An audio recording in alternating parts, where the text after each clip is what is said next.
It is week 3, and this week is all about self-care. And self-care, there are 3 areas we're going to be talking about in self-care, okay?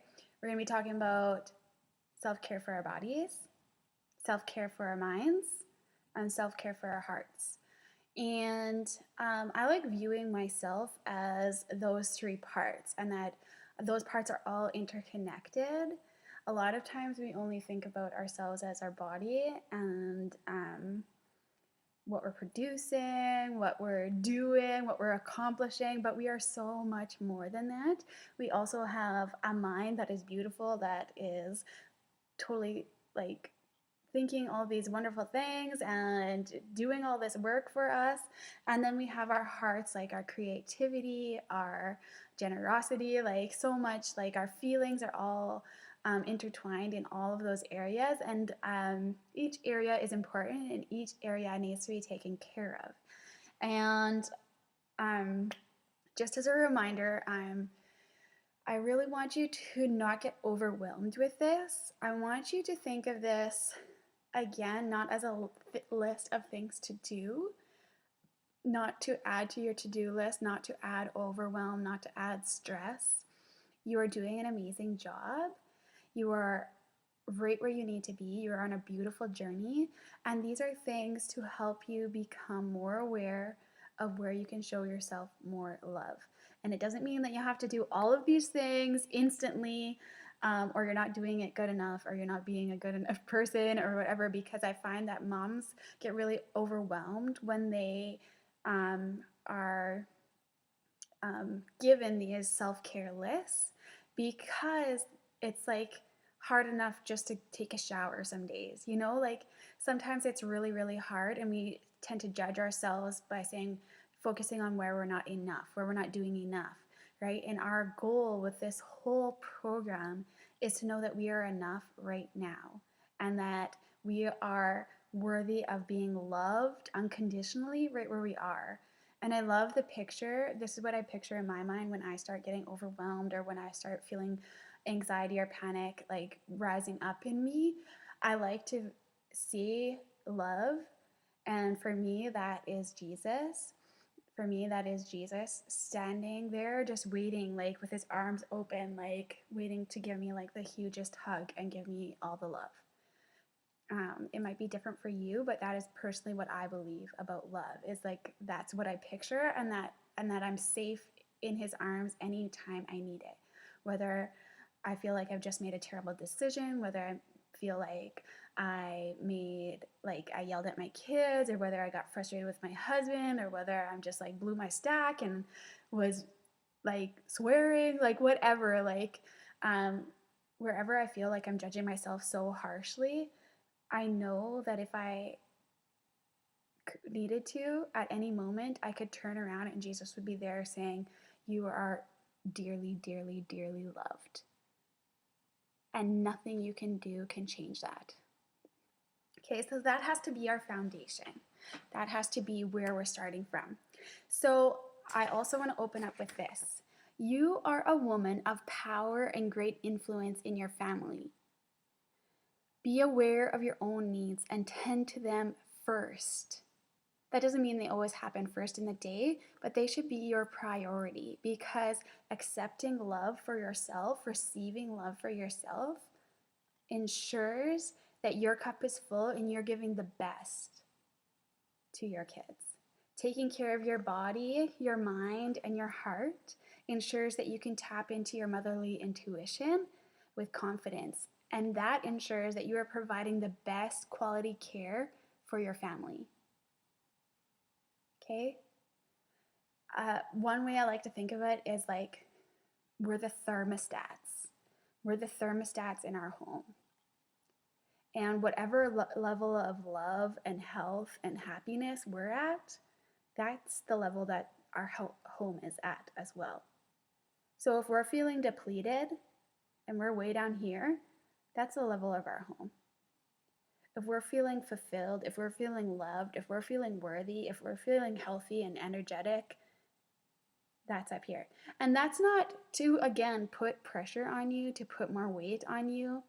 That's just to show how wonderful you are and how powerful you are and your great, unique strengths and gifts bring to your home, and why it is so, so important that you look after yourself, because you have so much to give. And the world, your kids, your family, your husband, your community, your workplace needs you at your best. They don't need you all the time. They need you at your best. If that makes sense. Okay, so the first thing that we're gonna do is we're gonna talk about the body, and then I'll do another video for the next ones, okay? So I'm gonna talk a lot about rest, because rest, it just doesn't happen these days for a lot of us, and it is a skill that we have to practice, and I'm gonna go do a whole video on this, but just for our bodies, I want you to start thinking about making it a daily practice for your body if you can. Asking yourself, what do I need right now? And I'm going to do a whole video on this, but I want you just to start practicing rest whenever you think of it. Just being like, okay, what do I need right now? Oh, I need a drink of water. Okay? It doesn't have to be huge, but learning true rest means that you're replenishing your stores so that you have energy. And managing your energy as a mom is so difficult, but so crucial in providing for your family and providing for your kids and having the best to give them. So there's basically 4 things for physical self-care: rest, nutrition, hydration, and exercise. And we know all of these things, but we seem to complicate things a lot. And we get confused because there's so many things out there. And so we're just going to do it really, really simply.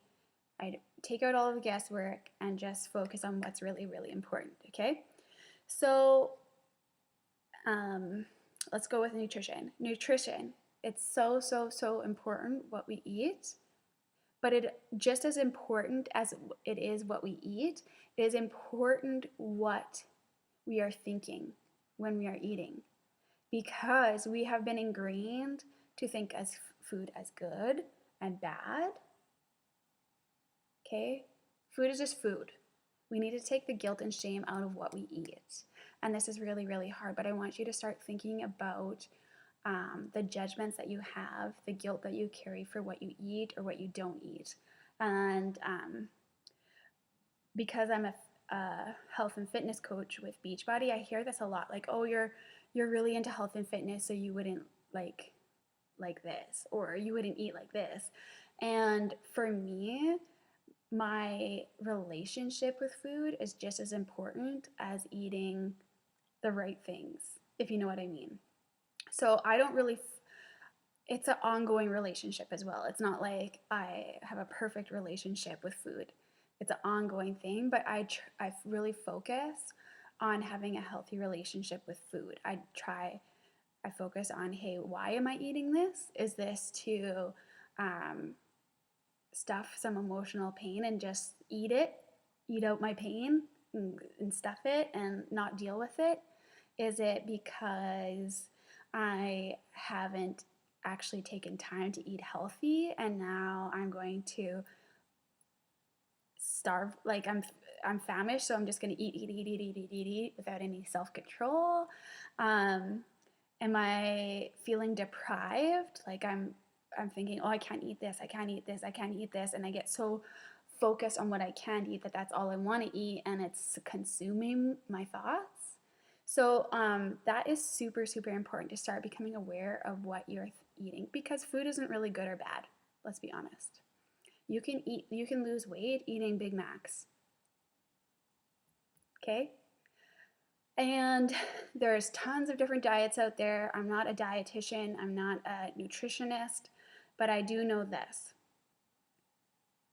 You can eat whatever you want, and as long as you're in a calorie deficit, you'll lose weight. But the more nutritious food that you eat, the more your body is going to respond. Your hair will grow better. Your brain will function better. You'll be able to grow more muscles, that kind of thing. Your skin will look better, that kind of thing, okay? But that being said, there isn't good or bad food. There's just food for your goals and food for pleasure. That's how I see it. I like having treats. I love having cake. Ice cream's like my favorite food. So, do I feel guilty about it? Sometimes, if I'm being honest, but that is something that I am dealing with. I am constantly trying to improve my relationship with food by asking myself um, and knowing in my heart that my worth isn't changed by what I eat. And that is the crazy thing about our culture, is that we think that we're being bad if we eat a certain kind of food, or we are bad because we are doing certain things. Not true. Your worth doesn't change depending on what food you eat. Okay? So simplify it. And this is what I like to do. Always add before you take away. So always add in healthy options or options that are getting you to your goals before you start taking away things and depriving yourself of things. So say if you have like a sugar addiction, I wouldn't say cut back sugar. I would say add more veggies to every meal. I would say eat more protein at every meal. Substitute certain foods for more fiber-filled foods. So for example, like instead of eating white pasta, I might add in whole grain pasta instead. Or if I wanted to cut out the pasta entirely, I'd say like add zucchini noodles or add, like, and that's just if that's your preference. But there's always different ways to do it, okay? And there's always a healthy way to do it. It's not to do it because you're feeling guilty. It's not to do it because you're feeling ashamed of who you are or that you think you have to eat a certain way to be happy with your body, because that's not true. Okay? Let me know if you have any questions in there, because this is really important stuff and nobody talks about it. So I also view food as there's kind of two purposes for it: giving us energy and for pleasure. Because let's be honest, food is awesome. Food tastes good. Like you're allowed to enjoy your food. So if you're going to enjoy it, and be really, really mindful of the guilt and say, hey, I'm enjoying this food. See you later, guilt. Like, you're not, I don't need no party poopers in here, okay? So like, yeah. But it all boils down to your worth. Are you getting your worth, and do you think you are more worthy if you eat foods or don't eat certain foods, okay? Hydration is huge, and it's so simple, but it's always overlooked and forgotten about when we get busy. So just a few ideas for hydration. Sparkling water is awesome. Infused water, tea, all natural energy drinks are awesome. Different supplements are really good. Tea, coffee, those things still count as hydration. Just be careful of the amounts of tea and coffee if you have caffeine in it. Hydration promotes clear skin, flushes toxins out of your body, helps your brain function properly, helps you lose weight, and there are many, many, many, many, many benefits of drinking more water. So fill up your water bottle and haul it around with you, or fill up 3 water bottles for the day and haul it around with you. Carry it around with you. The next thing, so we have nutrition and healthy mindset about what you eat. Hydration is huge. Exercise. Exercise, the secret is finding something you love to do. It's not about forcing yourself to get up at 6 in the morning and working out, okay? It's finding something that you love to do and making time for it. You are in control of your day, so don't tell me you're just too busy. Okay, that sounds harsh, but you can find time in your week to look after your body. And I love you. Okay, so don't feel judged. You can. Your body needs it. And don't diminish how hard you work. So if you work out once a week, give yourselves a thumbs up, give yourself a pat on the back, have a celebration, okay? We need to stop beating ourselves up because we didn't do an hour every single day. In our season of life, we are super, super, super, super busy. So again, it's a letting go of the judgment, letting go of the guilt, and finding something that you really, truly love and making time for that. Okay, like maybe, I know Lana loves squash, so she's gonna do that. That's awesome. I love working out. I love weightlifting. And so I make time for that. And I've been doing regular exercise for 2.5 years now. And so I've got a good routine going. But don't expect yourself to get into that routine immediately, right? It's a skill that you build. It's a rhythm that you build. Make it a part of your daily rhythm. Maybe you love going out for a walk with your dog. Make that part of your daily rhythm or your weekly rhythm. And it doesn't have to do every day. It doesn't have to be every day. Get support if you need it. Like find somebody to watch the kids, or find a buddy to go out with you, or invite a friend to a class, or like whatever works for you. Online group of friends. Like I walked the dog today. What are you doing today? Like get people that are wanting to do it with you. It's huge.